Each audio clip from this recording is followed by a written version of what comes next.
So it was a big red light district. So in that, I started my signature tour, which is Brothels, Bites, and Booze. And this is, okay, tells you a little bit about my personality. So Brothels, Bites, and Booze is a walking history tour of the gas lamp quarter. So you learn about the history of the gas lamp quarter. We walk you from one end to the gas lamp quarter all the way to the other end, but you stop at 5 different restaurants for food samples and drink samples. I mean, doesn't that sound like a good time? Brothels do samples, snippets, aka me talking about it. So, yeah. But that's the brothels part. It's just the stories of the scandalous stories of the past, and we talk about the madams and the crazy stories that used to happen, and then the gas lamp quarter and the Stingery district, which was a restricted area to any city official. So anyone in uniform was kicked out of that area. So we had the largest red light district on the West Coast. Our red light district lasted for about 100 years. So that's my signature tour. This is what I started with. And we also do the only evening tours in the gas lamp quarter too, which is pretty cool. With that, a spin-off was Tequila, Tacos, and Tombstones. And this happens in Old Town, San Diego. And the thing, people ask me, like, why don't you do, La Jolla, or why don't you do Coronado, why don't you do North Park, so many cool places to eat and drink. But you know what?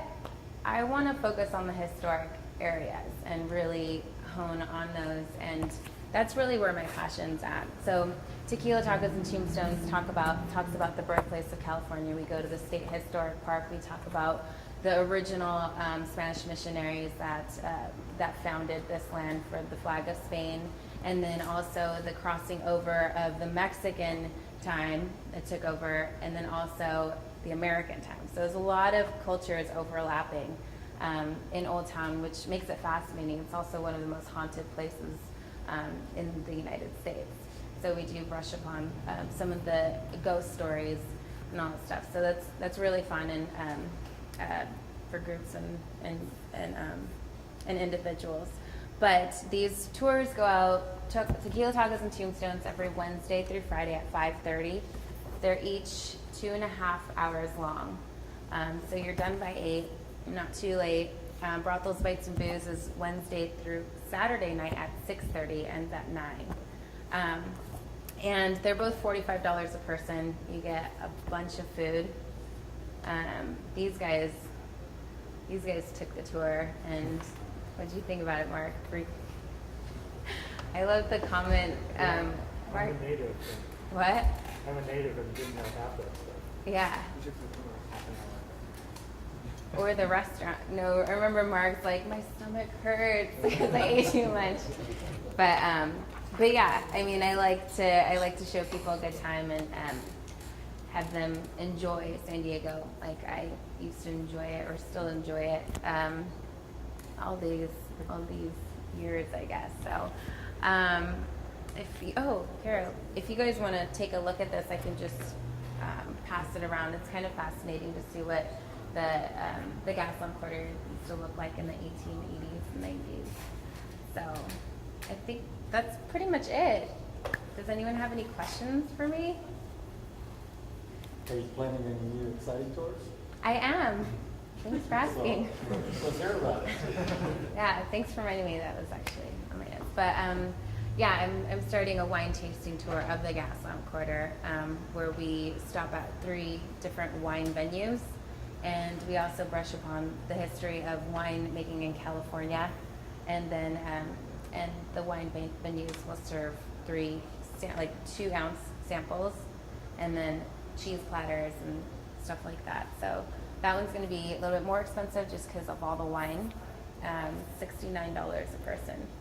But I just had a group of 9 people on Saturday for a private group, and oh my God, they had a blast. It was so much fun. It was great. And it's great too.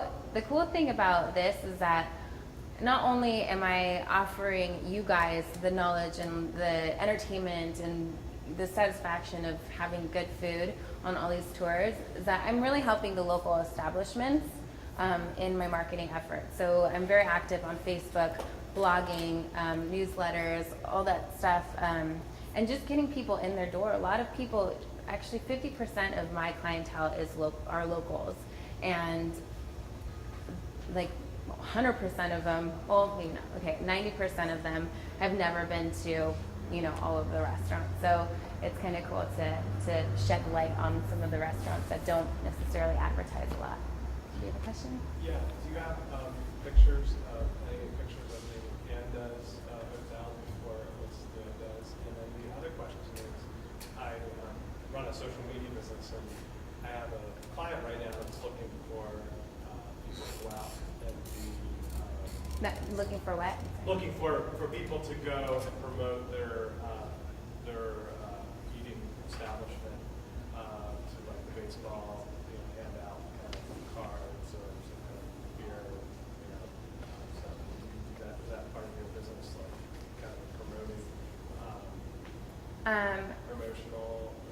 Do you have the pictures of what was the first question? The pictures, I don't, but they're really, you can get them at the historic foundation at the William Heath Davis House on Fourth and Island, or at the San Diego History Center in Balboa Park, at their archives. And then no, I'm not like a promoter like that. You can go to, there are other like promotion companies that hire girls to just pass out stuff.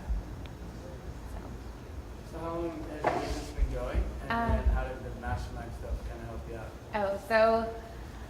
It's been about 2.5 years that I started my company, and the mastermind really helped me realize that I'm not in business for myself. I found that I was having difficulty keeping some of my restaurants and really engaging people to come on the tour, and I didn't know why, because I knew my product was good and I knew what I was doing, you know, was good for the restaurants. I'm like, why is this happening? And then it just clicked one day. I was like, duh, I haven't been thinking about them. Like, I've just been thinking about, oh, how much money am I making, or how much are they charging me, blah blah blah. I wasn't thinking like, this is not for me, it's for you. So that was probably the biggest thing that I gained from the mastermind group, was being more of a provider than you know, and someone who's expecting something from other From people. me to we. Yes, thank you.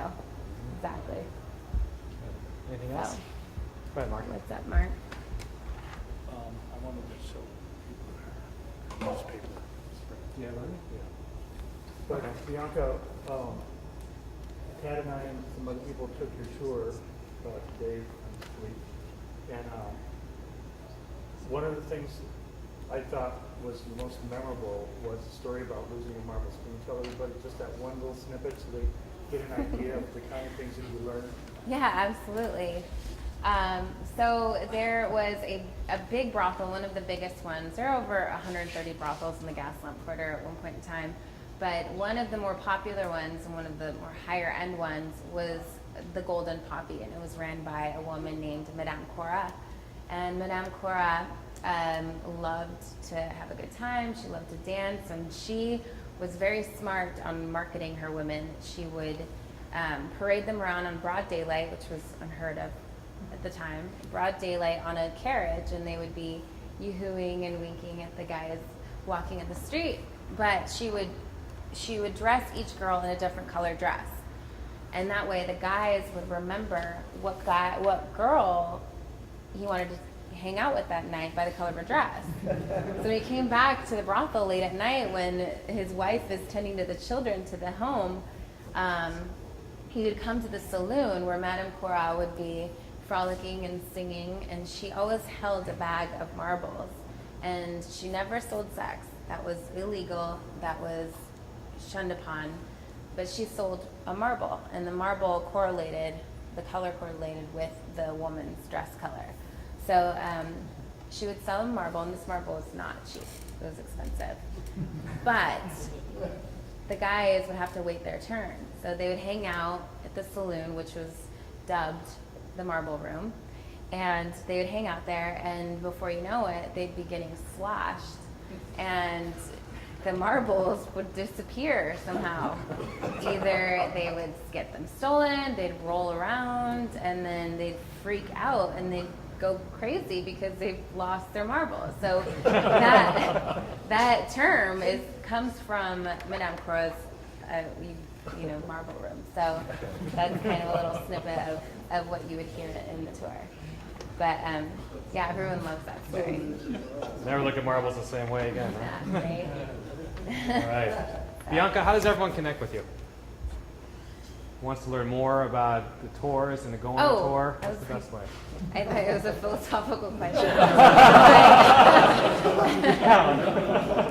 Well, I have some of these, and these are handouts that I give out to everyone, but it has all of my contact information. I also have business cards if you want to contact me. Well, I'm like trying to talk as if I have this huge corporation. This all comes to me. So if you call if you call this number or email me at info@SoDiegoTours, then you can directly contact me. You want to just text those up. So, but yeah, my website's really interactive. We do a lot of custom tours too, like birthday parties, bachelorette party planning, scavenger hunts. I did a scavenger hunt not too long ago, which was really, really fun. So, yeah. You guys do corporate events? Corporate events, absolutely. How many people do you employ? I have 5 tour guides right now, and then 2 girls part-time in the office. Yeah, that's another cool thing. I think my employees like their job. Yeah, it's fun. Alice and I grew up here in San Diego, and we love being tourists here. Oh, really? Yeah, we do touristy things all the time. Oh, cool. It's so fun. Good for you. We get people asking us, say, well, where are you from? And we say, oh, well, South Park. Yeah, good. That's good spirit to have. Well, thank you, Bianca.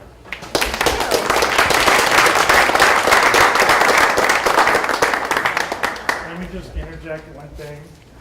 Oh, yes. So we went to this 6-week mastermind course. Sorry, Bianca. Okay. And the following Sunday, our course is not only about professional development, but spiritual development. And so the following Sunday was a perfect example of how the way that you are can attract abundance into your life. So the following Sunday, you open up the Easter Sunday paper, and there's Bianca on page 3. I open up the paper and I'm like, oh my God, this is Bianca. I know her. Yeah, So, quite an honor. yeah. I really want to point out, too, how we really stand for oneness here and what it means to really be there for one another. And just the way Mark is being with Pride, that was really our victory as well. It wasn't just a Bianca thing. It was really for all of us standing together to make that happen. Thank And you. there's no accident the same week as the mastermind ending. Yeah, you're crazy. Yeah. All right. Well, thank you guys so much Yeah. for letting me share. And